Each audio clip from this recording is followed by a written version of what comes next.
Hello and welcome back to another review. Today we're going to be doing the 2016 Range Rover Evoque. I'll show you around that now.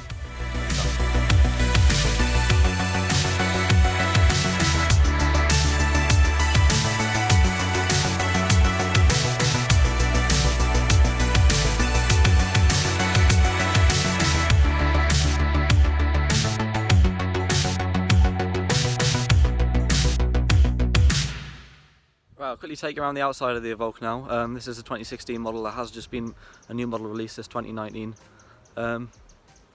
This model is pretty much a facelift of the original model, which was released back in, I think, the early teens. I'll quickly show you around the outside now. So yeah, the facelifted Evoque had these new lights put in. As you can see, that pattern there will light up when the lights are on. There's a sort of a LED. The same on the other side, obviously. Still got that big square Range Rover back end. This is the Evoque SE Tech model. It's not the highest model, it's not the HSE. Although this model does have the black pack on it, which gives you the tinted windows and the black mirrors and side scuttles. This model also has been equipped with the large HSE wheels, as you can see there, which are shadow wheels. The front lights, you can see you've got your LED xenons there, which are your daytime runners, and on the inside here there's your xenon headlamp with Range Rover written around the bottom of it there. Great lights for moving on the inside now. I'll take you in.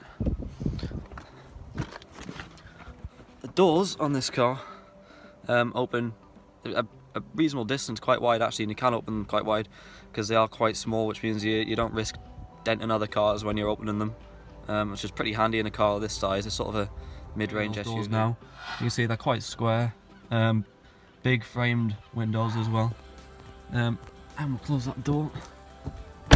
Huge wing mirrors, as you can see there, which are great for visibility. You can see everything pretty clearly around this car, but there's one point about visibility in this car I'll get to just in a minute. We'll look from this side first. We'll look at the door quality. This leather is great. It's really soft leather. It's padded, as you'd expect in a car this quality, obviously made by Range Rover. Two-tone leather in this. You've got the sort of grey and the slightly sort of lighter creamy colour, which has actually stayed quite clean despite the age of this car. And you've also got the contrasted stitching as well, which really makes this door card pop a little bit and make it stand out and look really quite special. Quality of things on the door, solid metals, actually quite a solid plastic round there. Buttons, although they aren't aluminium, have aluminium tips and are really nice and firm to use. Big storage place, as you can tell down there. This doesn't have the upgraded sound system, the original the basic sound systems on this car, but you still get these lovely silver aluminium speaker covers in the front and in the back. The only place they aren't aluminium is up here on the little sort of A-pillar speaker. Moving around into the centre of this car, lovely big Range Rover steering wheel there, with all your buttons on it. I'll go ahead, start it up by putting the clutch down and pressing the start or stop button over here. This is a 2-litre diesel. It's got a little bit rattly over the years. Big clear dials there, really easy to see. You can flick through all the different settings in the middle there. I'm saying check the tyre pressure, but we get rid of that, it's fine. Service required as well. Yeah, you can see around that. That's okay. And we'll get onto the radio screen, I think, for this. As you can see, big speedo on the left, and a similar size rev counter on the right, and all of your information in the middle there is pretty clear to see. Lovely stalks with aluminium tips and aluminium section, which are really firm. And as I was saying before that cut out, yeah, the stalks and all the buttons on the sides here are really good and firm to use. The same here on the steering wheel. You got your mode, your left and right, your speaker volume, your buttons for your display up here, cruise control options down here with a little cancel button behind there. On this side you've got your telephone communication buttons. I can't really make that focus, it's quite sunny right now. There we go. Big Range Rover dial across the middle, nice aluminium sort of square section down here. Yeah, it's lovely, and the steering wheel itself made from a lovely smooth smooth leather. It's quite a good size for the car, really.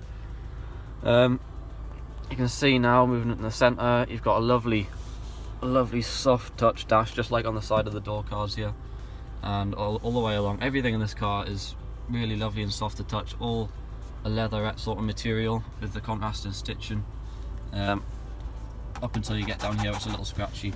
Down here, which is a little scratchy, but other than that, everything else is pretty good to use. I'm not going into depth about this car, I'll just give it a quick blast over. You've got your media system, which is a DAB radio.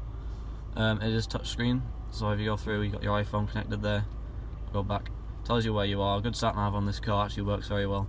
Eco data, 4x4i, and valet, basically valet mode, which limits your car to certain things when you send it to valet so they can't drive it inappropriately. 4x4i gives you information about where the power's going to when you're going off-roading. Eco data is obviously your trips and things like that. It's got parking sensors as well, as you can see on the left here. You've got your home button settings, parking sensors off, on. Your modes, infotainment, phone and navigation. Moving down here in the centre, you've got your volume control, your on or off, your hazard button, which is actually quite small in this car, usually they're quite big on most cars. You've got your sort of temperature dials over here which you can turn, which have a really nice damp feel to them. Your heated seats, as you can see there, three selections for that. It's the same on both sides. You've got a heated front windscreen, you've got all your sort of climate controls here, you see auto, where your air is coming from. Yeah, it's all well laid out, easy to use. Coming down, you've got a lovely chunky gear selector, which actually in this car is very short, as you can see now, and the throws on them are really short as well, so it actually gives it quite a sporty feel despite it being quite a big car. No handbrake in this car, you've got the parking button instead, which does the job just as well.